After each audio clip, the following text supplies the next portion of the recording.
यानी जब हम पूजा पाठ हवन कथा भागवत कुछ भी करवाते हैं, किनसे करवाते हैं? ब्राह्मणों से। तो कई बार हम दक्षिणा को, जो उनको दक्षिणा देना चाहते हैं, तो वेटिंग में डाल देते हैं। पंडित जी आज नहीं कल ले लेना, परसों ले लेना। वो नहीं करना चाहिए। पेंडिंग में डाल देते हैं, वेटिंग में डाल देते हैं, वो हमको नहीं करना चाहिए। क्यों? उससे बहुत बड़ा पाप लगता है। जो भी श्रद्धास्था हो, पूजा पाठ करने के बाद जो भी आपका मन करे, मेहनत के अनुसार ब्राह्मण को दे देना चाहिए उसी समय। क्योंकि आपने यदि एक रात्रि विलंब कर दिया, अगले दिन दक्षिणा दिया, तो शास्त्र का नियम है कि पंडित जी को डबल दक्षिणा देना चाहिए। 2 दिन कर दिया तो तिबल देना चाहिए। अब हम ऐसा कर नहीं पाएंगे तो हमें पुण्य की जगह क्या मिलेगा? पाप मिलेगा। और आजकल एक, आप लोग तो सब बहुत अच्छे हैं, समझते हैं, पढ़े लिखे हैं, समझदार, पर कुछ जगहों पर बेचारे पंडित जी जाते हैं भैया, पूजा पाठ करते हैं, 4-4 5-5 घंटे मेहनत करते हैं, बाद में उन्हें 200 रुपया पकड़ा दिया जाता है। बताइए वो प्रसन्न होंगे? आपको आशीर्वाद देंगे? आपकी पूजा सफल होगी?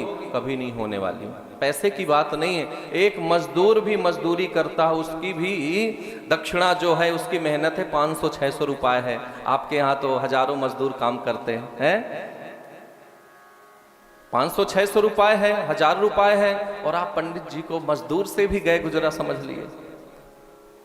इसलिए और फिर कहेंगे पंडित जी से पूजा तो हमने 2-3 बार कराई, कुछ फल नहीं मिला। कैसे मिलेगा? कभी नहीं मिलने वाला।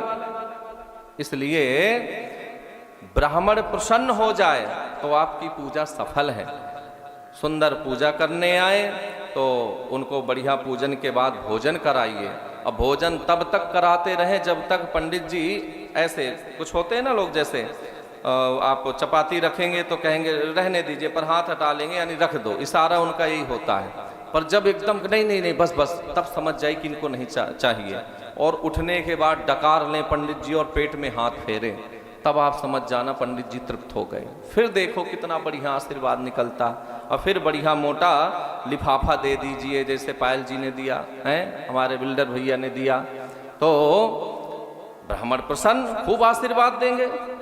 तो इस तरह से ब्राह्मणों की सेवा हमें करना चाहिए। एक दिन और बताए थे, राक्षस दैत्य असुर ब्राह्मणों की सेवा किए और स्वर्ग को जीत लिए, स्वर्ग के राजा बन के बैठ गए। तो आप पृथ्वी के राजा तो बन ही सकते हैं ब्राह्मणों की सेवा से। इसलिए ब्राह्मणों की सेवा, ठाकुर जी की सेवा, संतों की सेवा हमें करना चाहिए। जो भी ठाकुर जी सामर्थ्य दे, तन मन धन किसी भी प्रकार से, जरूरी नहीं कि पैसे से ही, किसी भी प्रकार से आप सेवा कर सकते हैं। एक बार बोल दीजिए राधे राधे।